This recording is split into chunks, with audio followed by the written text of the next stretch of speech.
جیسے آج کی یہ رات اہم ہے، ایسے ہر دن افطار کا وقت بہت اہم ہے. اس کو اگر میں آج بیان نہ کروں تو شاید کل لیٹ نہ ہو جائے. تو 4 اعمال کو یاد رکھیے وقت افطار.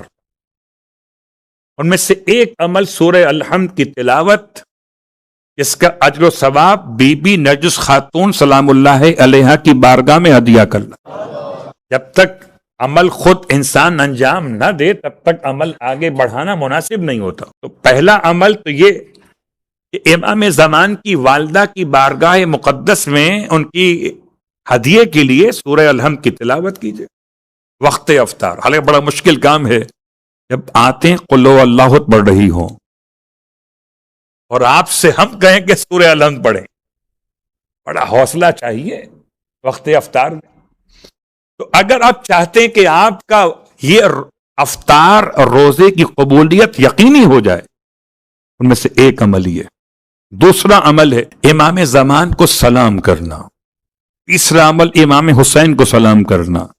تو بہت لمبے چوڑے سلام نہ بھی کیجئے. السلام علیکم یا صاحب العصر والزمان، السلام علیکم یا ابا عبداللہ الحسین.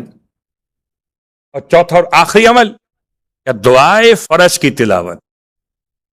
وہ افطار اتنا حسین ہو جائے جس میں کہ افطار کے موقع پر ہی عید ہو جائے، اور عید یوں ہو جائے کہ زہرا کے لال کی دید ہو جائے. اگر چاہتے ہیں کہ ہر دن افطار کا وقت ایسا ہو کہ آپ کے روزے کی قبولیت آپ کے ساتھ ساتھ چلے، تو ان 4 اعمال کو اپنے افطار کے اعمال میں شامل فرما لیجیے. مبتلات روزہ میں سے ایک خاص مسئلہ اس سے پہلے متوجہ کرنے کے لیے کہ سب جانتے ہیں کہ حالت روزہ میں انسان کا کھانا اور پینا روزے کو باطل کر دیتا ہے. لیکن کچھ کھانے اور پینے ایسے ہیں کہ جو نارمل کھانے اور پینے میں شامل نہیں ہوتے. مثلا کچھ دواؤں کا استعمال ہے آنکھوں کے ذریعے سے، کچھ دواؤں کا استعمال ہے کان اور ناک کے ذریعے سے، اور کچھ اسپرے کا استعمال ہے انسان کے دہن کے ذریعے سے. انجیکشن کا استعمال ہو کہ ڈرپ لگوانے کا مسئلہ ہو. یا ماہ مبارک رمضان میں انسان کے لیے بڑی اہم ذمہ داری، اور صرف ماہ مبارک رمضان میں ہی نہیں بلکہ خود انسان کی حفاظت صحت کے اعتبار سے انسان کے لیے ٹیتھ کا صاف کرنا، مسواک کر لینا اتنی زیادہ اہمیت والی عبادت کے طور پر ہے کہ سرکار ختم یہ مرتبہ صلی اللہ علیہ وآلہ وسلم نے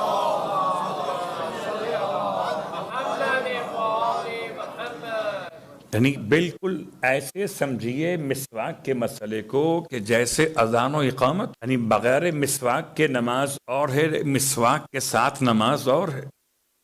تو ماہ مبارک رمضان میں چونکہ ایک مسئلہ ہی پیش آتا ہے کہ ویسے تو ہم کھانا نہیں کھاتے، معلوم ہے ہمیں روزے کی حالت میں ہے، لیکن جو اگر سحری کے وقت میں کھانا کھایا ہو، یا ہو سکتا ہے کہ افطار میں ہی ایسا کھا لیا ہو کہ روزے کی حالت اور وقت میں، دن کے وقت میں کبھی ایسا محسوس ہو کہ دانتوں کے درمیان جو خلا رہتا ہے، گیپ رہتا ہے، اس میں کوئی ذرہ غذا کا باقی رہ گیا، اور وہ دن کے کسی وقت میں انسان کے حلق سے نیچے پیٹ میں اتر گیا. خالی کھانا کھانا وہی مراد نہیں ہے کہ جو باقاعدہ کھانا ہو، یا پانی پینا وہی مراد نہیں جو باقاعدہ پانی پینا ہو، بلکہ یہ بھی ہو سکتا ہے کہ ہم حالت روزہ میں سوال رکھتے ہیں کہ کیا انسان حالت روزہ میں برش کر سکتا ہے؟ تو برش کا جواب جی کر سکتا ہے. کیا پیسٹ کا استعمال؟ جی کر سکتا ہے. کہ بس ایک خیال یہ رہے کہ ایسا نہ ہو کہ برش کو باہر پانی میں گیلا کرے اور گیلا کرنے کے بعد منہ میں لے جائے اور پھر اس برش کے پانی کی تری کو اس طرح سے پی لے کہ وہ لعاب کے علاوہ الگ سے کوئی تری حلق سے نیچے اتر جائے تو روزہ باطل ہو جائے.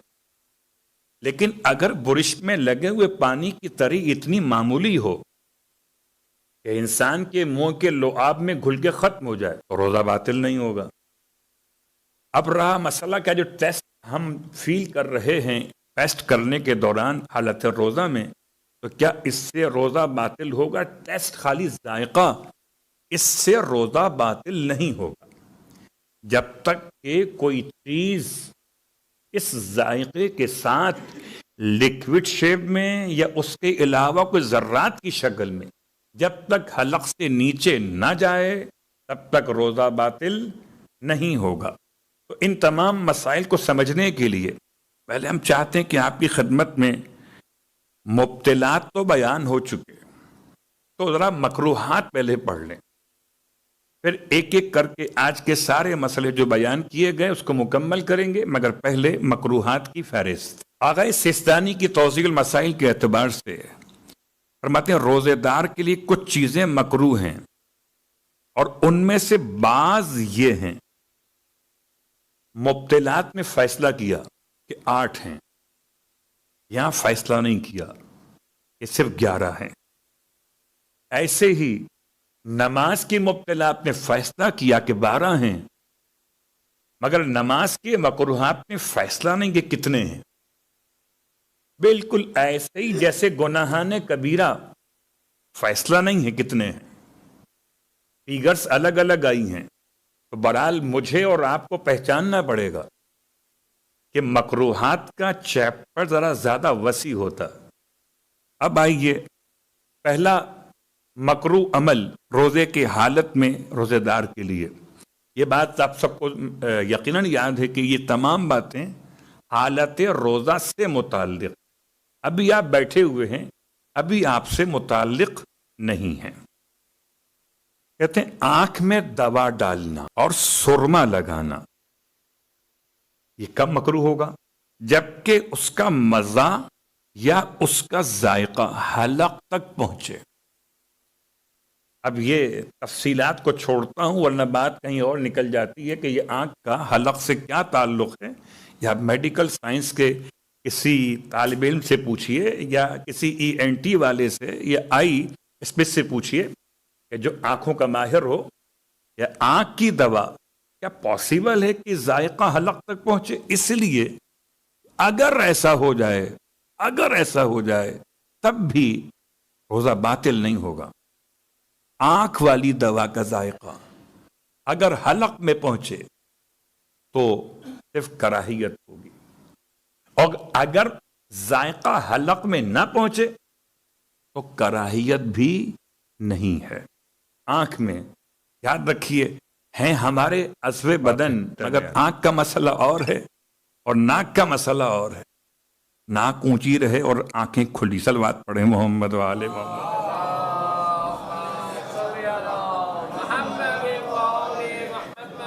نمبر 2 فرماتے ہیں ہر ایسا کام کرنا جو کمزوری کا باعث ہو، ہر ایسا کام کرنا۔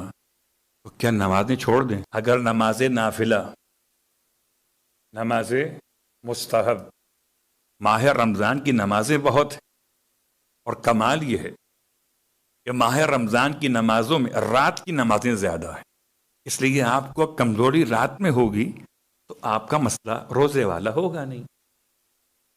سوائے نماز نافلہ ظہر اور عصر کے، یہ جو 8 رکعت اور 8 رکعت ہے، اس کے لیے اور راستے بن سکتے ہیں، بیٹھ کے پڑھ سکتے ہیں۔ خیر، ہر ایسا کام کرنا، پھر آقا نے خود مثال قائم کی، مثلا خون دینا، تو کوئی نماز پہ نہ لے جائے۔ آپ مثال دے رہے ہیں، مثلا خون دینا، حالت روزہ میں خون دینا حرام نہیں ہے، لیکن اگر کبھی یہ خون دینا نارمل انسان کی ایک سمجھیے کہ عبادت کی کیفیت ہو، ایک ہابی کہہ لیجئے، ایک مشغلہ کہہ لیجئے، کہ وہ ہمیشہ خون دیتا ہے، مہینے میں 1 مرتبہ ڈونیٹ کرتا ہے خون، تو کیا حالت روزہ میں کر سکتا ہے؟ جواب بھی کر سکتا ہے، لیکن اگر یہ خون دینے کے بعد اسے کمزوری محسوس ہو تو خون دینے سے روزہ باطل نہیں ہوگا، مکروہ ہو جائے گا۔ اور اس کا اگلا مسئلہ جو تھا وہ مثال میں ہمارے یہاں ہوتا نہیں ہے، حمام جانا۔ خیر، نمبر 3 ناک میں دوا ڈالنا۔ آنکھ کا مسئلہ اور تھا، اب ناک کا مسئلہ آیا۔ جبکہ یہ علم نہ ہو کہ یہ ناک میں جو دوا ڈال رہے ہیں یہ حلق تک پہنچے گی ذائقہ، اور اگر یہ علم ہو کہ حلق تک پہنچے گی تو اس کا استعمال جائز نہیں ہے۔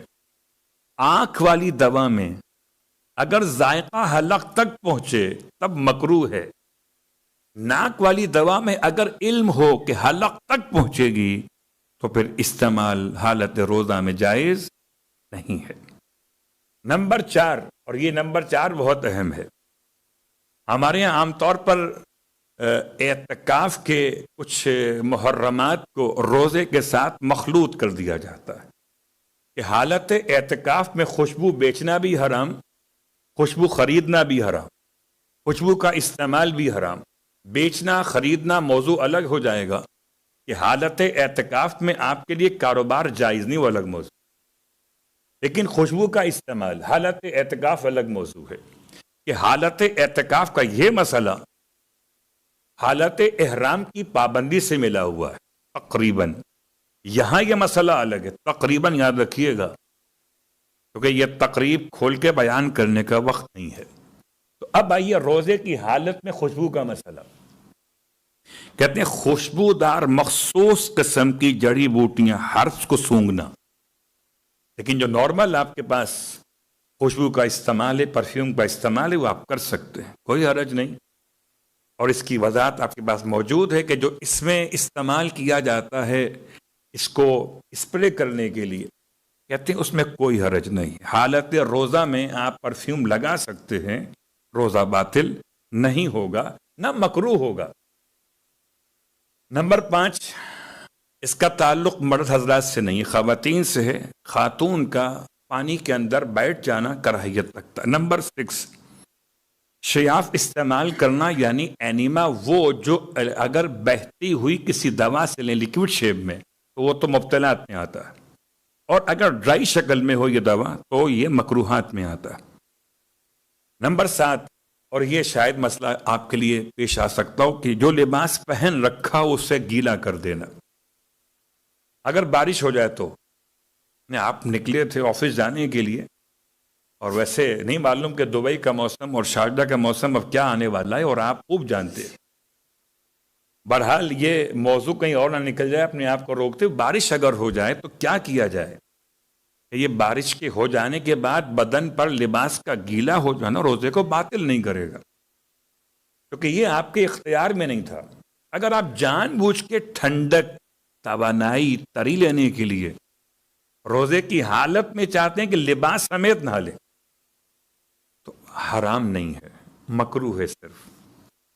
نمبر 8، اور اب مسئلہ بہت اہم آ گیا مکروہات کے باب میں، اور اس لیے دن کے وقت میں خیال کیجیے گا روزے کی حالت میں کہ دانت کا نکلوانا، دانت کا نکالنا مکروہ نہیں ہے، صلوات پڑھیں محمد و آل محمد، آپ کی بات کر رہا ہوں۔ حالت روزہ میں دانت کا نکلوانا مکروہ ہے، اور ہر وہ کام کرنا جس کی وجہ سے منہ سے خون نکلے، ہر وہ کام آپ کو اگر برش کرنا ہے، مسواک کرنا، اور آپ جانتے ہیں کہ آپ کے پرابلم ہے منہ کے اندر، بیماری کوئی خاص ہے اور خون نکل آتا تو احتیاط کریں، اگر نکل آئے تو مکروہ ہوگا، روزہ باطل نہیں ہوگا، اگر خون گھونٹ لیں گے تو موضوع الگ ہو جائے گا، اور خون کے گھونٹ پینا معنوی طور پہ اچھا ہے، لفظی طور پہ۔ نمبر 9، اور یہ بات ویسے آ چکی ہے، ایسے برش کو استعمال کرنا جو پہلے سے گیلا ہو۔ نمبر 10، بلا وجہ پانی یا کوئی اور چیز بہنے والی منہ میں ڈال لینا، پانی کے علاوہ اور کیا ہو سکتا؟ شربت سے کلی کرنا تو کر سکتے، شربت سے کلی کرنے میں اس بات کا بہت زیادہ امکان ہے کہ ذائقے کے ساتھ ساتھ کچھ ہو سکتا ہے کہ آپ کے منہ کے لعاب میں شربت کے ذرات یعنی کہ خاص چیزیں داخل ہو جائیں، تو اس سے اوائڈ کیجیے گا۔ بہرحال آگا کہیں لکھا ہوا ہے کہ پانی یا کوئی اور بہنے والی چیز، کبھی کبھی ہو سکتا ہے کہ آپ غرارے کرتے ہوں، وہ موضوع الگ ہو جائے گا کہ کتنا کر سکتے ہیں کہ حلق سے نیچے پانی نہ جانے، اور آخری بات، اس کو نمبر 10 کے بعد شمار کیا ہے، 11ویں مگر کاؤنٹنگ کے بغیر. میں نے کہا نا بہت سارے ہیں مکروہات، ان میں سے ایک یہ بھی ہے کہ روزے کی حالت میں کوئی ایسا کام کرنا فیملی لائف کے اعتبار سے کہ جو آگے کہیں جا کر انسان کو جماع کی طرف لے جائے. میں نے اس پورے جملے کو ایک بطور مقدمہ بیان کر دیا. کوئی بھی ایسا کام کرنا جس کی بنیاد پر انسان آگے بڑھ جائے. تو یہ تو 11 کام بیان کیے گئے، اور چونکہ میں نے آپ سے کہہ دیا تھا کہ میں کچھ وہ مسئلے مکمل کر دوں کہ جو آج کل کے خاص مسائل میں شمار ہوتے. انجیکشن اور ڈرپ سے روزہ باطل نہیں ہوتا. آغا سیستانی، چاہے انجیکشن تقویت پہنچانے والا اور ڈرپ گلوکوز کی ہی کیوں نہ ہو. دمے کی بیماری میں اگر اسپرے کیا جائے، انسان اپنے گلے میں کرے، اور اگر دوا صرف پھیپڑوں تک رہے تو اس سے بھی روزہ باطل نہیں ہوتا. اس طرح آنکھ اور کان میں دوا ڈالنے سے روزہ باطل نہیں ہوتا، چاہے اس کا ذائقہ گلے میں محسوس ہو. آنکھ اور کان، ناک کا موضوع الگ تھا، وہ پہلے آ چکا ہے. صلوات پڑھ لیں محمد و آل محمد.